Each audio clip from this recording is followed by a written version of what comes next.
Amigos, el título del tema de hoy es Mi amada, mi hermana. Nos va a hablar de él el pastor Óscar Sande, que ya muchos de vosotros le conoceréis por programas anteriores. Pastor, bienvenido nuevamente. Muchas gracias. Estamos encantados de tenerte nuevamente con nosotros. Él, si recordáis, en programas anteriores nos ha hablado de temas muy interesantes concernientes a los jóvenes. Pues, ¿cómo debe de ser el comportamiento de un joven cuando conoce a una chica, o de una chica cuando conoce a ese joven, en el transcurso de ese noviazgo hasta la llegada al matrimonio? Una vez que ya se ha llegado al matrimonio, nos quedaría esa segunda parte, que es de la que él nos va a hablar en el día de hoy. Como sabéis, Óscar Sande es un pastor, él es español, lo digo para personas que no lo hayan oído en programas anteriores.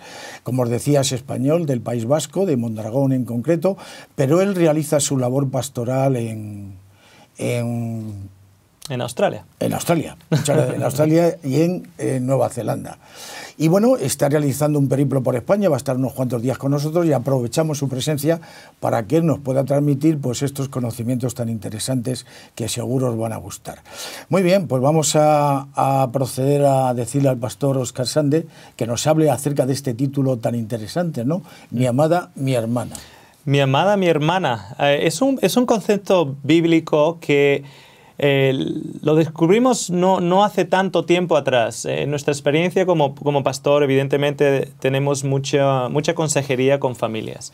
Familias no solo cristianas, sino familias que muchas veces hemos tenido llamadas de teléfono de gente que están en problemas y hemos tratado de aconsejar a matrimonios en las diferentes dificultades que están pasando. Yo personalmente llevamos 17 años de matrimonio con mi esposa. Tenemos 4 hijos, 3 de ellos se parecen a mí y uno de ellos es un niñito rubito australiano que lleva viviendo con nosotros 2 años y prácticamente se ha quedado con nosotros y es el hijo rubio que tenemos. Pero según yo trataba de discernir los problemas que están acechando tanto a las familias en el día de hoy, investigando y haciendo un estudio bíblico personal acerca de estas circunstancias, me di cuenta que hay un principio, el principio mi amada, mi hermana, que me gustaría expresar y me gustaría compartir con todos los televidentes porque creo que va a ser de enorme beneficio. Como tú bien sabes, la sociedad de hoy tiene un número de epidemias cuando se refiere a lo que son los matrimonios. Si te pregunto qué epidemia te llega a la mente en relación a los matrimonios, ¿qué te llegaría a ti? Yo diría que actualmente quizá para mí hay dos epidemias dentro del matrimonio fundamentales. Una es el adulterio y otra es el divorcio.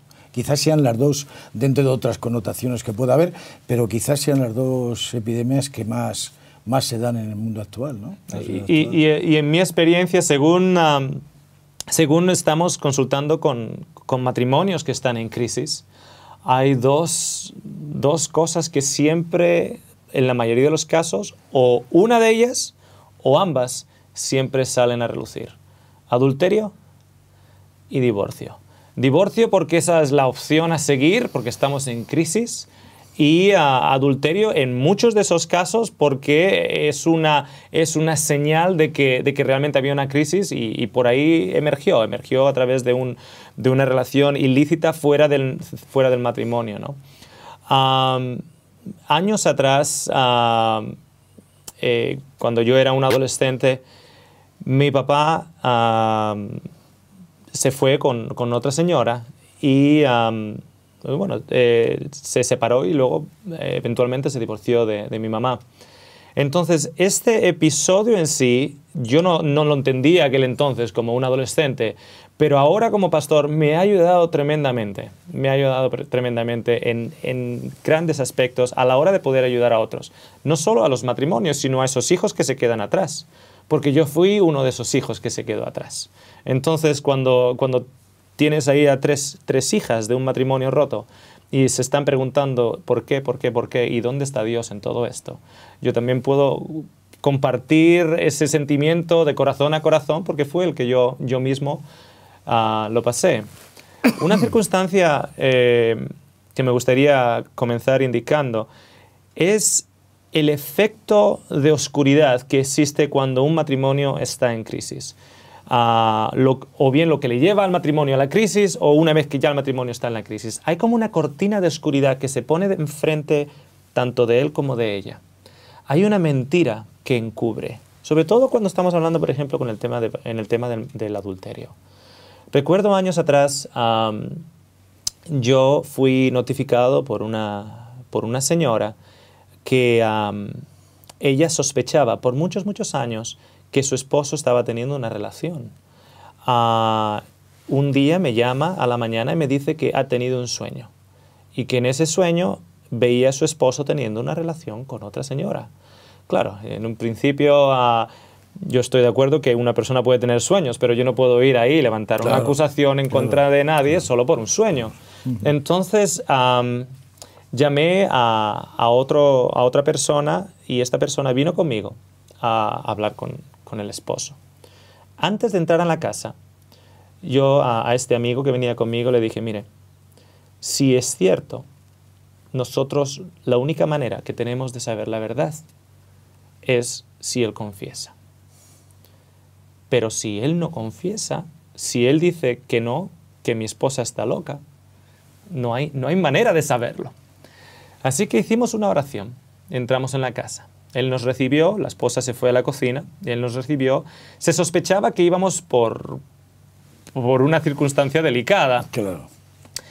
Se sentó en la silla enfrente de nosotros y yo le hablé directamente al corazón y le dije, mira, hay una acusación por parte de tu esposa. Ella teme que tú estás cometiendo adulterio. Y él me miró a la cara y me dice, mi esposa está loca. Siempre ha estado, siempre, por los últimos años, siempre ha estado con la misma película. Ya me tiene cansado. Estoy a punto de irme, pero por lo cansado que... Y según él me estaba hablando, déjame decirte que era la sinceridad personificada. Ese señor estaba listo en poner la mano sobre la Biblia, la mano sobre el fuego y estaba jurando por todos los que... ¿Sabes qué historia me viene a la cabeza? Me viene a la cabeza la historia de este ciclista americano, Lance Armstrong, sí, que por 7 o 8 años juró y rejuró que nada había tomado. Que no tomaba ningún tipo de estupefaciente. Efectivamente. El engaño que existe cuando entramos en una crisis matrimonial o cuando entramos en una relación adúltera, existe una capa, una oscuridad tan engañosa que uno puede hasta jurar por sus propios hijos, llamar loca y psicópata a su esposa, cuando en realidad existe una realidad que esa persona estaba cometiendo adulterio. De hecho, yo le miré y le dije, no te creo. Y él se sorprendió. Se sorprendió porque dice, bueno, ¿cómo que no me crees con lo bien que me ha salido el discurso? Y yo le dije, el problema es que he pasado por esta situación unas cuantas veces ya.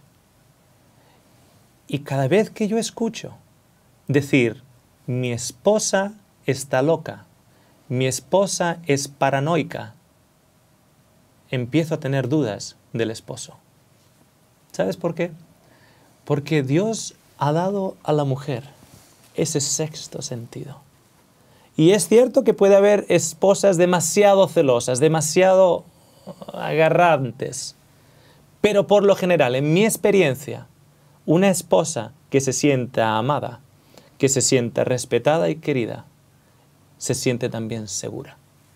Una esposa que no se sienta segura y un esposo que empieza a responder a sus inseguridades diciendo y declarando, mi esposa está loca, para mí como pastor empiezo a tener dudas de la veracidad de sus argumentos. Entonces, este concepto de amada y esposa. Te quiero pasar a ti la Biblia para que nos leas unos cuantos versículos. Te los he marcado aquí. Con mucho gusto. se encuentra en Cantar de los Cantares. Es un libro, es como una especie de poesía entre un amado y una amada o su esposa. ¿Me lees, por favor, en Cantar de los Cantares, capítulo 4, el versículo 9, 10, 12, y luego en el siguiente capítulo me lees el versículo 1? Muy bien. Léenos esos versículos. Del 9, el 10 y el 12, ¿verdad? Sí. Cuán hermoso es tu amor, hermana, esposa mía. Cuánto mejor que el vino es tu amor y la fragancia de tu perfume que todos los aromas. Eres un jardín cercano, hermana, esposa mía. Fuente cerrada, manantial sellado. Y luego del 5, el 1 dice, vine a mi jardín, oh hermana, esposa mía, a juntar mi mirra y mis aromas, a comer mi panal y mi miel, a beber mi vino y mi leche. Vamos a abrir este concepto, oh hermana, esposa mía. Muchos de los hombres que toman el paso o bien de cometer adulterio o de dejar a su esposa, cuando hablan conmigo me dicen, es que ella no me satisface. Es que hay algo en ella que a mí no me llena, como si la función de la esposa es llenar al esposo. Vamos a descubrir con este principio de hermana, esposa mía, que para un esposo no es lo que la esposa tiene que cumplir, sino lo que el esposo tiene que cumplir para con la esposa.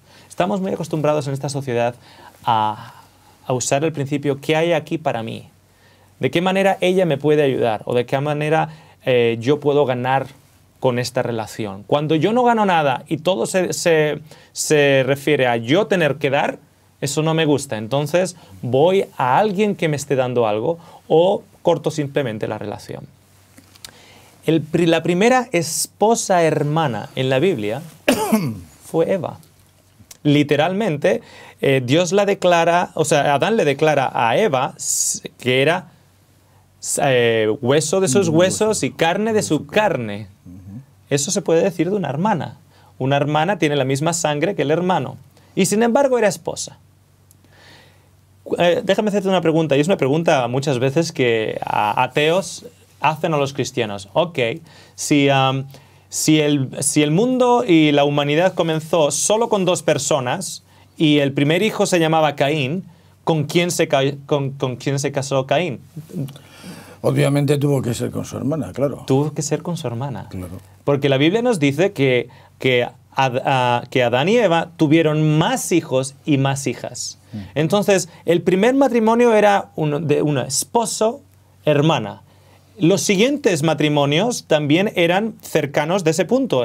Caín, Seth y el resto, hasta cierto punto en la historia primitiva, se casaban con la hermana. Eran hermana-esposa. Según fue avanzando y había más diversidad y las diferentes líneas o linajes fueron siendo más definidos, ya eran un poquito más lejanos la relación de carne.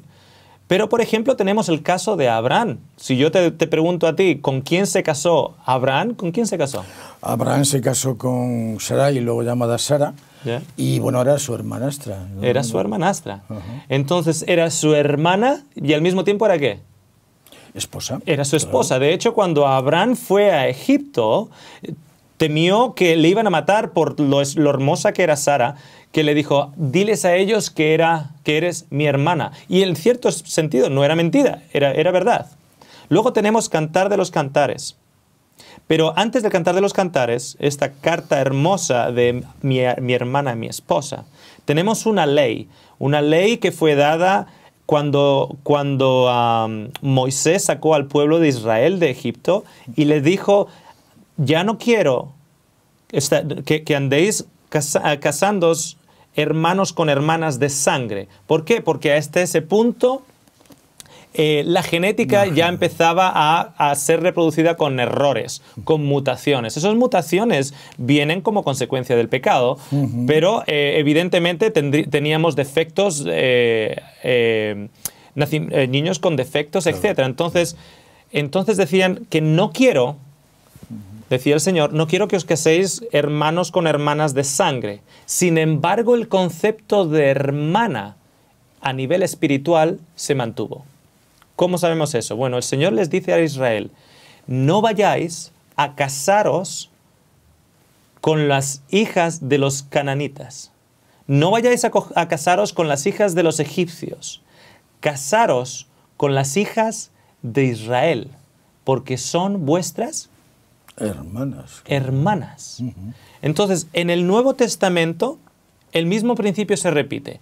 Tenemos a Cristo que se llama de nosotros hermano, que es nuestro hermano, y sin embargo nosotros, siendo la iglesia, siendo el pueblo de Dios, también somos hermanos. Somos hermanos de Él, pero Él es también nuestro esposo. Esposo, claro. Entonces, Cristo es para nosotros nuestro hermano y al mismo tiempo nuestro esposo. Y en el Nuevo Testamento y así en el mundo en que vivimos, ¿qué le diríamos, por ejemplo, a un joven que tiene una fe cristiana, que tiene unas creencias firmes en la Biblia? ¿Cómo le recomendaríamos a la hora de casarse, a la hora de encontrar pareja? Le diríamos, bueno, entre una de las cosas que tienes que considerar, considera el hecho de que la mujer con la que te cases ha de ser una joven que también tenga creencias similares, creencias bíblicas similares a las tuyas, que crea en Dios, que vaya a la iglesia, que comparta unas creencias contigo. En otras palabras, que sea ¿qué? No hermana de sangre, pero sí hermana en la fe. Efectivamente. Entonces, un joven se tiene que casar o debería estar buscando para casarse con una hermana en Cristo, una hermana en la fe. Entonces la puede llamar también ¿qué? Su hermana, su esposa. Ok. ¿Qué ha ocurrido con el hombre? Bueno, vamos viendo el título del cual hablábamos en un principio y que era muy llamativo, mi hermana, mi amada. Estamos viendo y vas desgranando verdaderamente el significado de ese título, ¿no? Que en principio a algunos de nuestros televidentes pues les podría ser difícil de entender, pero yo creo que ahora lo van entendiendo perfectamente. Claro. Entonces, ¿qué ocurre a día de hoy? A día de hoy es que muchos de nosotros, cuando nos casamos con una mujer, no con una hermana. ¿A qué me refiero con ello? Nos casamos con una persona que no piensa como nosotros. Y no me refiero que haya que pensar igual, pero en las cosas básicas de Dios. Que una persona que nos vayamos a casar que tenga una fe en Dios. Yo tengo una fe en Dios. Que tenga una creencia en sus mandamientos. Yo tengo una creencia en sus mandamientos. Claro que a ella le puede gustar el color verde y a mí el color azul. Y no pasa nada, pero en lo básico, a la hora de ser hermanos en Cristo, es un componente que no existe en los matrimonios generales. Entonces, nos hemos casado solo con una esposa y no con una hermana. Entonces, ¿qué ocurre? Cuando sacamos el aspecto de hermana del matrimonio, una persona que piensa como yo en Cristo, estamos también sacando el concepto de Cristo del matrimonio. Cuando hemos sacado el concepto de Cristo del matrimonio, ahora esa mujer está para satisfacer las necesidades del hombre. Y cuando la mujer no satisface las necesidades del hombre, ¿en qué nos adentramos? Pues nos puede llevar a las características de, primeramente puede ser el adulterio, puede derivarnos hacia el adulterio, y luego también puede venir una segunda consecuencia también importante, que es el divorcio. Con lo que conlleva no solo para el matrimonio, si hay hijos, también para los hijos. Claro. Efectivamente. Cuando nosotros entendemos que en una relación matrimonial en el cual somos hermanos en Cristo, por delante de ser esposo y esposa, es algo que tenemos que entender. El ser hermanos en Cristo ha de estar por delante de ser esposo y esposa. ¿Por qué? Yo conozco gente, por ejemplo, que estaría dispuesta a ayudar a una hermana de iglesia y conducir para llevarla al hospital 50, 100 kilómetros por la hermana de iglesia, pero a la mujer la manda en el metro.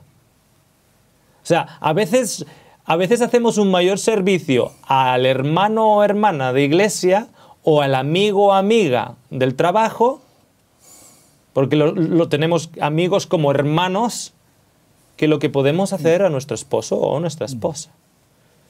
De hecho, siempre suelo decir que la Biblia nos dice, ama a tu prójimo. Pero si no podemos amar ni a la esposa, olvídate de amar al desconocido, ¿no crees? No tiene sentido. Efectivamente, así es. Yo creo que aquí quizá lo que es un mal pensamiento y puede llegar a ocurrir es que, bueno, yo quedo bien y actúo como debo de actuar con mi prójimo que está ahí y que no me conoce verdaderamente, ¿no?, en profundidad. Sin embargo, mi esposa o mi esposo sí me conoce y, bueno, dentro de ese conocimiento, digamos que, entre comillas, vale todo, ¿no? O sea, porque ya conoce mis defectos, sabe cómo soy y, bueno, puedo decirle, pues mira, a ti no te llevo en el coche, cógete el metro. Sin embargo, otra persona que no sería mi esposa o mi esposo, pues no se lo diría, porque no quedaría bien, ¿no? Pero ahí es efectivamente el concepto tan hermoso que tú estás diciendo de considerar que esa hermana esposa que tenemos con nosotros es algo a lo que tenemos que cuidar como un verdadero tesoro, ¿no? Efectivamente. Que Dios nos ha dado, claro. Efectivamente. Claro, ¿cuándo quitamos ese aspecto de hermana? Entramos en una relación, sobre todo, y voy a hablar ahora un poquitito más desde el punto de vista del hombre. Y esto es una observación personal en las experiencias que he tenido con diferentes matrimonios. Si tengo que poner un porcentaje de culpa en los matrimonios, cuando los matrimonios se rompen, si tengo que poner un porcentaje de culpa, pondría un 60% al hombre y un 40% a la mujer, por lo general. Hay casos en los cuales, se sale la excepción. El mismo idioma español tiene excepciones con este porcentaje que acabo de dar y quiero aclarar, hay excepciones. Y muchos de nuestros televidentes pueden conocer de esas excepciones en cuanto digan, no, yo conozco un caso en que ella era una tal por cual, etc. De acuerdo. Pero por lo general, en una manera general, yo pongo un 60% de culpa al hombre y un 40% a la mujer. Y te voy a decir por qué. Tenemos en la Biblia una historia, la historia de Oseas. Oseas se casa con una mujer que tiene tendencias a ir con otros hombres.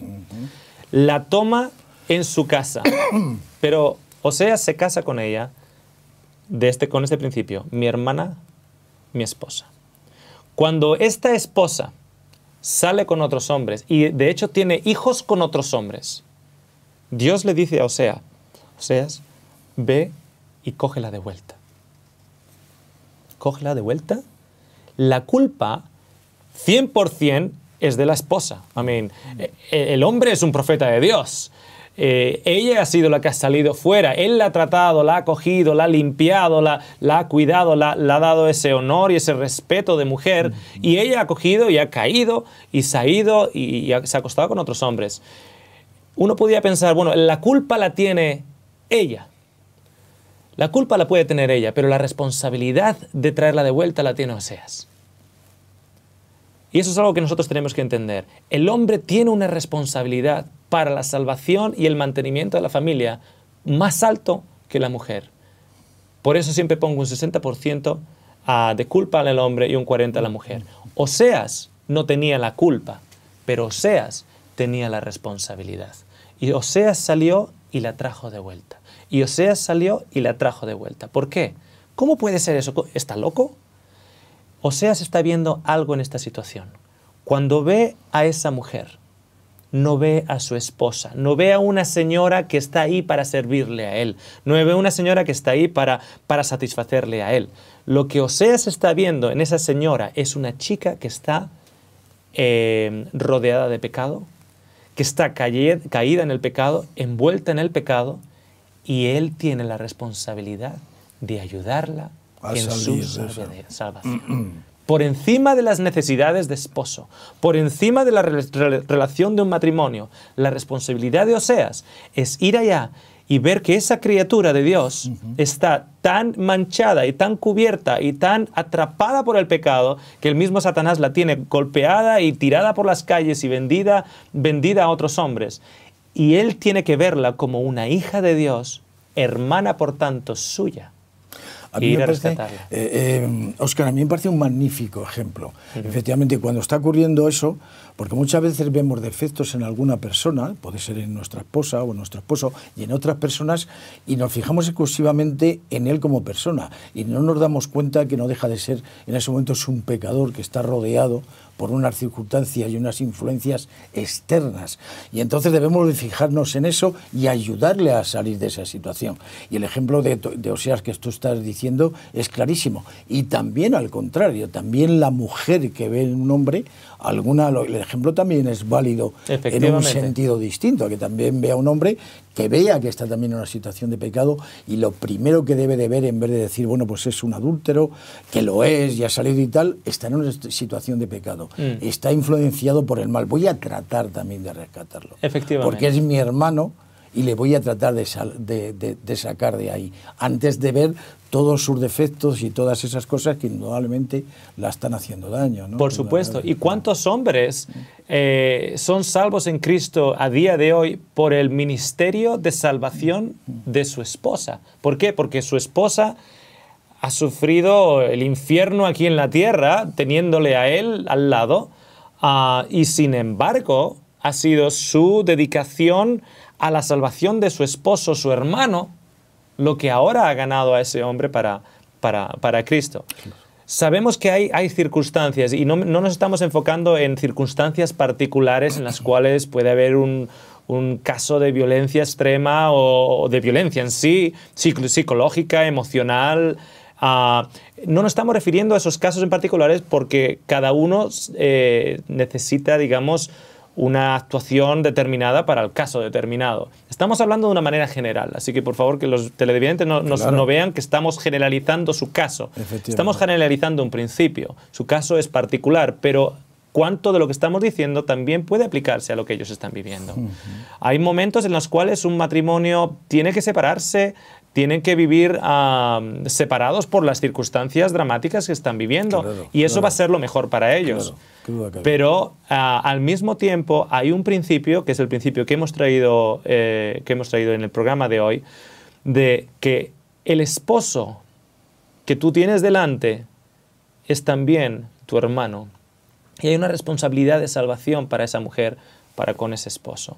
Y la esposa que tienes delante, a los ojos de Cristo, es también tu hermana. Y hay una responsabilidad de salvación, de ayudarle para la vida eterna. Que ha caído, que ha cometido adulterio. Sí, yo entiendo todo eso. Y vamos a explicar más en los siguientes programas, pero al mismo tiempo existe ese concepto de salvación que el Señor nos ha puesto para salvar a nuestros hermanos alrededor nuestro. Muy bien, pastor, muchísimas gracias. Le damos muchas gracias al pastor Óscar Sande, y bueno, vamos a tener la oportunidad de seguir teniéndole con nosotros en sucesivos programas. Os emplazamos a que podáis estar ahí.